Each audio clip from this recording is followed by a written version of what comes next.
Al-aslu baqa'u ma kana 'ala ma kana. Hukum asal sesuatu itu yang sudah ada maka dianggap dia sudah ada, tetap ada, tidak hilang sesuai dengan kondisi awalnya. Contohnya tadi, orang yang dia sudah yakin dia sudah bersuci dari hadas, maka tetap kondisi sucinya itu tetap, yang tidak bisa hilang. Sebaliknya, orang kalau dia sudah yakin dia sudah berhadas, buang air kecil misalkan, kemudian dia ragu, saya sudah wudu atau belum, maka apa yang dia pegang? Apakah wajib dia wudu atau tidak? Wajib dia wudu. Dia yakin tadi sudah batal wudunya. Kemudian muncul keraguan, saya sudah wudu atau tidak? Maka yang dia pegang adalah bahwasanya dia belum berwudu, maka dia wajib berwudu. Ini sering kejadian pada diri kita, misalkan kalau kita masuk kamar mandi, biasanya kebiasaan kita adalah sebelum keluar kamar mandi kita wudu dulu.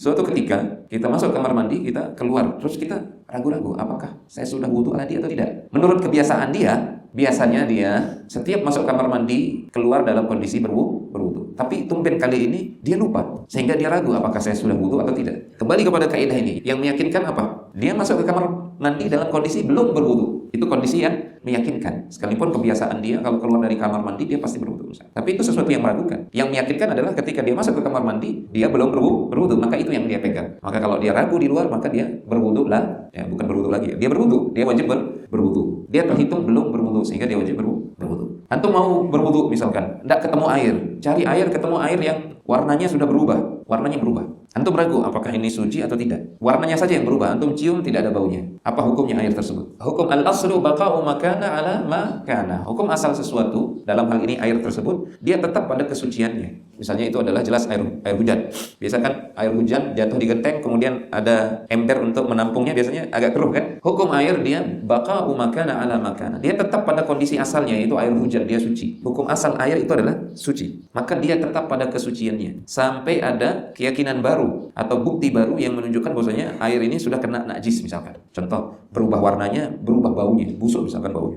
Tapi ini hanya berubah warna, tidak bau. Maka tetap boleh air ini digunakan untuk berwudu. Ada orang yang puasa menjelang maghrib, mungkin karena mendung ya, akhirnya dia memutuskan untuk makan. Dia tidak dengar suara adzan atau apa, dia langsung makan. Saking kebeletnya dia bikin makan. Batal atau tidak puasanya? Nah, mengira sudah ada waktu berbuka, ini meragukan. Yang meyakinkan adalah waktu siang masih ada. Yang meyakinkan adalah dia sedang berpuasa dan sedang berada di waktu siang hari. Yang meragukan adalah apakah sudah masuk waktu maghrib atau belum, karena kondisi mendung. Atau misalkan agak gelap misalkan, maka puasanya bisa batal. Kalau seandainya setelah dia makan tiba-tiba terbit kelihatan matahari karena mendungnya hilang, batal puasanya. Yang harus dia amalkan adalah apa yang meyakinkan. Yang meyakinkan adalah ketika itu dia masih berada di siang hari dan dia dalam kondisi berpuasa. Karena hukum asalnya itu belum masuk waktu maghrib.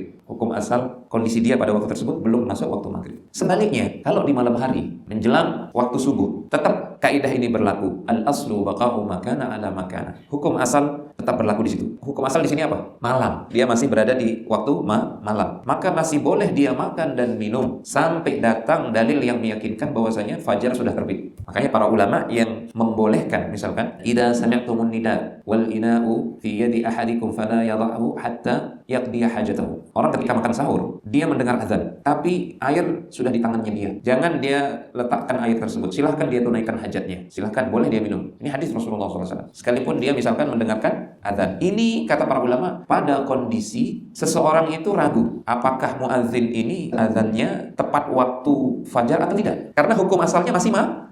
Hukum asalnya masih malam ini. Berarti masih boleh makan dan minum sampai datang dalil yang meyakinkan bahwasanya sudah masuk waktu fajar. Sudah masuk waktu fajar. Makanya para ulama mengatakan hadis ini tidak bisa diamalkan ketika sudah jelas-jelas fajar terbit. Misalkan orang berada di sebelah timur pinggir pantai, kan kelihatan fajar itu kan. Dia makan sahur di situ. Kemudian ketika makan sahur dia dengar azan. Ternyata azannya ini persis bertepatan dia melihat fajar sudah terbit. Yang fajar terbit ini bukan matahari terbit ya, beda.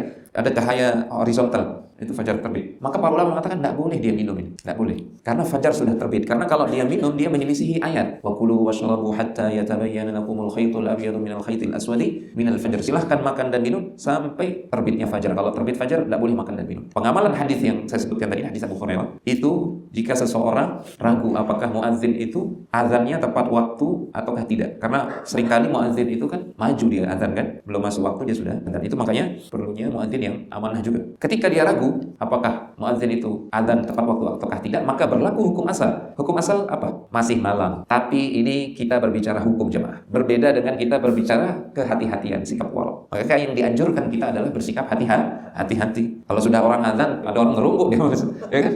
Nambah satu piring. Kita dituntut untuk bersikap hati-hati. Contoh lain, suami istri. Suaminya naik gunung, tidak pulang-pulang. 5 tahun, 10 tahun tidak pulang-pulang. Apa status istrinya ini? Kita kembali kepada kaidah. Al-aslu baqa'u ma kana 'ala ma kana. Hukum asal sesuatu yang telah tetap meyakinkan, dia tetap pada kondisi yang meyakinkan tersebut. Sampai ada datang dalil yang meyakinkan yang baru. Maka berdasarkan kaidah ini, tidak boleh antum lamar dia nih. Belum boleh. Tidak boleh juga dibagi harta warisannya. Belum boleh. Dia tetap dalam statusnya sebagai suami. Itu yang meyakinkan. Belum pernah dicerai misalkan dia. Kecuali kalau dia pernah dicerai. Ya berarti bukan suami semenjak dia dicerai kan, begitu kan? Tapi ini belum pernah dicerai, belum pernah ada apa hukumnya seperti itu. Tetap dia berstatus suami. Loh, Ustaz, kasihan ini istrinya. Bagaimana? Maka permasalahan ini bisa dibawa kepada hakim. Hakimlah yang memutuskan dengan mengumpulkan semua data, dengan mengumpulkan semua informasi. Kemudian hakim memutuskan, oh dia dihukumi sudah meninggal. Kalau seperti itu, barulah dia ini setelah menjalani masa iddahnya, semenjak keputusan hakim tersebut, barulah antum bisa lamar dia. Barulah warisannya bisa dibagi-bagi. Sebelum ada keputusan tersebut, tidak boleh. Tetap dia terhitung istri orang. Ini namanya, kalau istilahnya dalam fikih, kaidah al-istishab, mempertahankan kondisi awal. Karena itu yang meyakinkan. Dalilnya, ya kaidah ini, al-aslu baqa'u makana ala makana. Sering terjadi kasus-kasus pada kita jemaah, misalkan kasus dalam hutang piutang, sering terjadi sengketa. Yang ngasih utang merasa utangnya belum dilunasi, yang berhutang merasa hutangnya sudah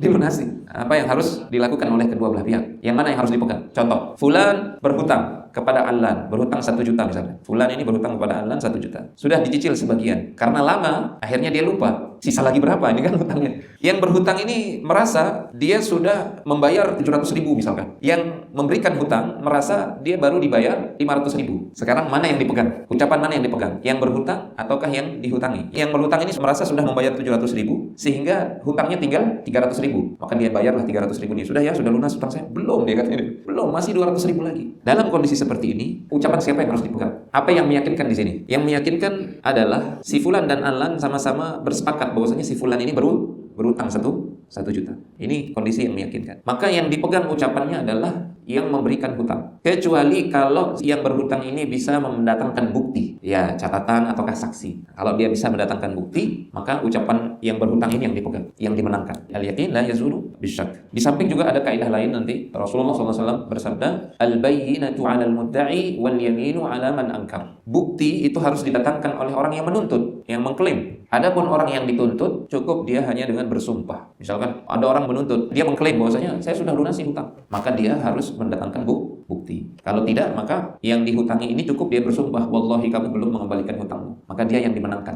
Makanya itu pentingnya dalam akad, dalam transaksi, apalagi hutang piutang, perlunya saksi, perlunya catatan. Bahkan ayat yang paling panjang di dalam surat Al-Baqarah itu 1 halaman itu berbicara tentang hutang piutang, harus dicatat.